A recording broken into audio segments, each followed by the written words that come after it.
I want to tell you a little story.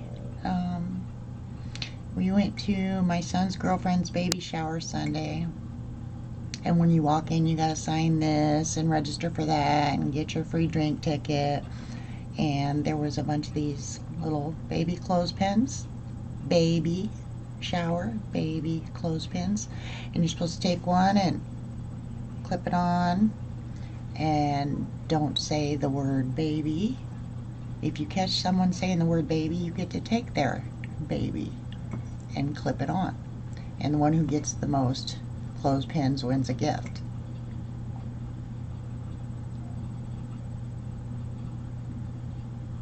I ended up winning that one pretty quickly.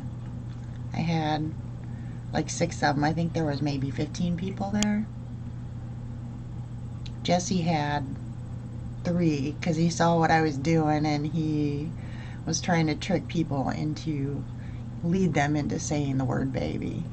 But I was able to just tune into it, and I heard it from across the room even. Different people were in different groups in different conversations, and I was just signaling in and hearing them say the word baby. It's a little harder than you might think to not say it and to catch other people saying it while you're talking about just random things. It goes in and out of your mind instead of staying in your focus. And then I heard somebody say, when they announced that I had won, I heard some people at the other table saying, "How did she do that? How is she doing that?" And right away I knew. I was going to say something, but it might have been sound kind of strange, or because I didn't know a lot of these people. But right away I knew it was because I meditate, because I learned how to focus, how to train and control the mind. And it was like bringing the subconscious into the present, aware of the unaware.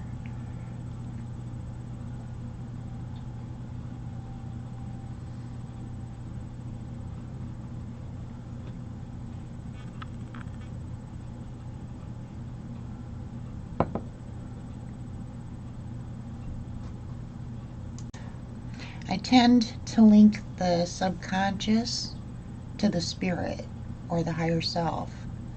Um, like I picture it kind of above and behind my left shoulder when I'm thinking out of self perspective, when you're changing perception.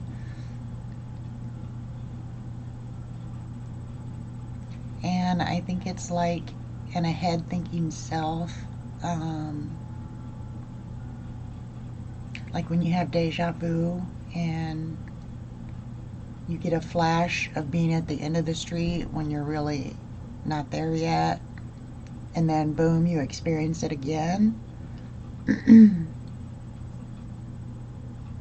I think there's a lot of things left for us to know and understand, not just about the mind, but about the connection to the whole universe.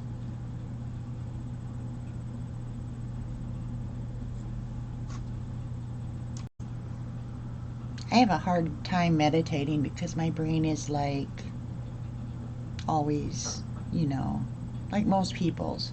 And I can't do the focus on your breath thing because when I'm thinking about my breath, it messes me up, and then I'm breathing in when I should be breathing out, or it just makes me think about it, and then I'm like trying to control something that the subconscious controls, and I'm not able to do it that way.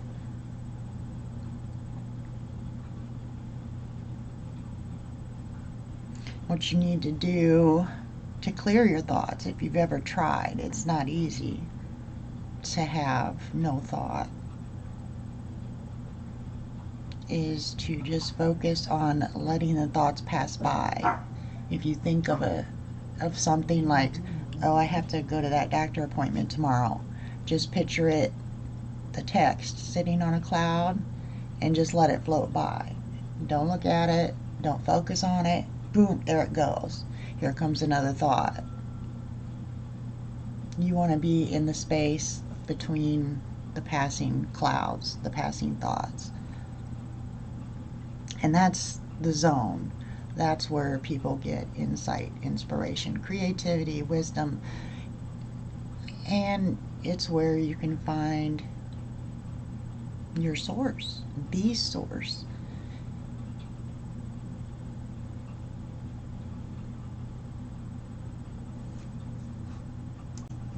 I think everyone should try to find that space because it gives you peace, understanding, realizations.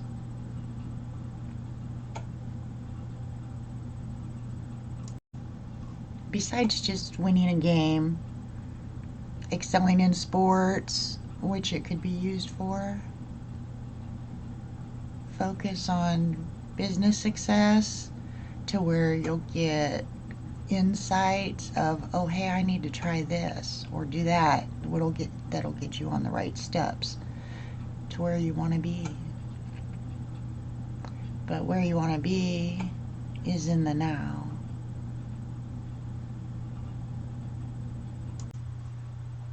If you haven't read it yet, Eckhart Tolle has an audiobook on YouTube called The Power of Now, or you can get it at Amazon. That book helped change my life. It was after I reading that book, and then I went through a stage where I said, F this, I'm not getting anywhere. All these people are having these spiritual awakenings and I'm not seeing it. I'm not finding it. I'm not finding my faith finder. So I'm just going to give up. And I just pictured, taking all the books, all the videos, all the lectures, the written records, the histories, just everything about it spiritual, and just tossed it. I just pictured tossing everything to the floor and just whatever it is, I give up. And then it was shortly after that I did have a spiritual awakening, and I don't know how to convince people that haven't, other than once you're there, and notice that the numbers of those people are growing. They're all around because it's a real thing. You can't even describe what reality is because it's all images taken within your lenses and signals sent to your brain. It's just a relay. In reality, it's just dancing energy cooperating in different frequencies.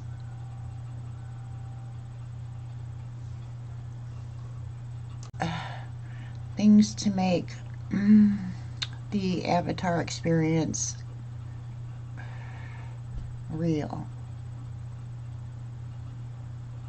It's just a temporary game where the spirit is tied to a body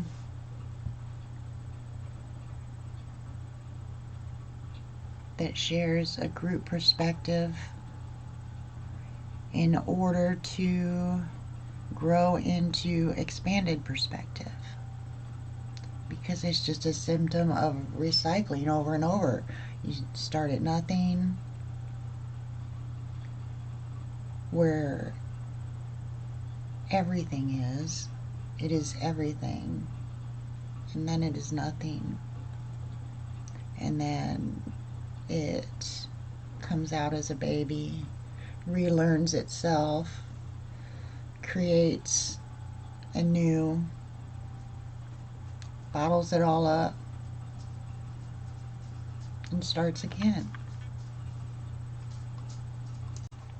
Because what else is there to do when you're in the perspective of seeing everything as one? There's only one. So what do? You create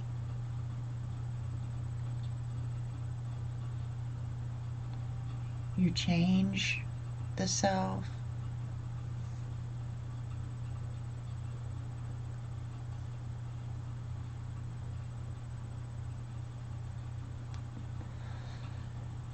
You relearn about the self by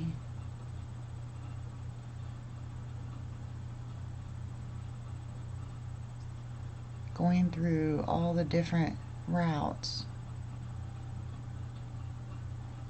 of experience and changing what is in every moment. Because there's either stillness or change, but at any time you can connect with that stillness and know the everything. You can only bring back so much of it, but to experience it, that's why I say because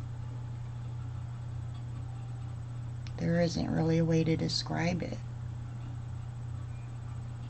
Peace, connection, eternity, infinity.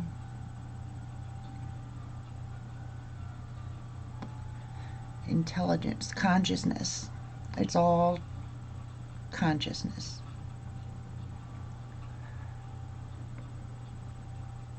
Because thought is energy, and energy is what it is. And we're in the hallucination temporarily. Maybe picking up some new tips and tricks for the game. You know, supposedly the aliens have these big heads because they have large brains and little use for muscle. And what are we evolving to? My son made me realize that we can't develop larger brains because the birth canal couldn't handle that, a larger head. So these avatars are limited, and perhaps if those aliens are out there, what they're doing maybe is coming up for an in-between of us and them, because the large heads would explain why the bodies purportedly, allegedly, don't have sex organs. So they make them in the tube, in the lab, or whatever. And they don't have the emotions that we have. And maybe they're trying to make, a better avatar. And if you haven't seen the movie Avatar, I think you should watch that. Because it's,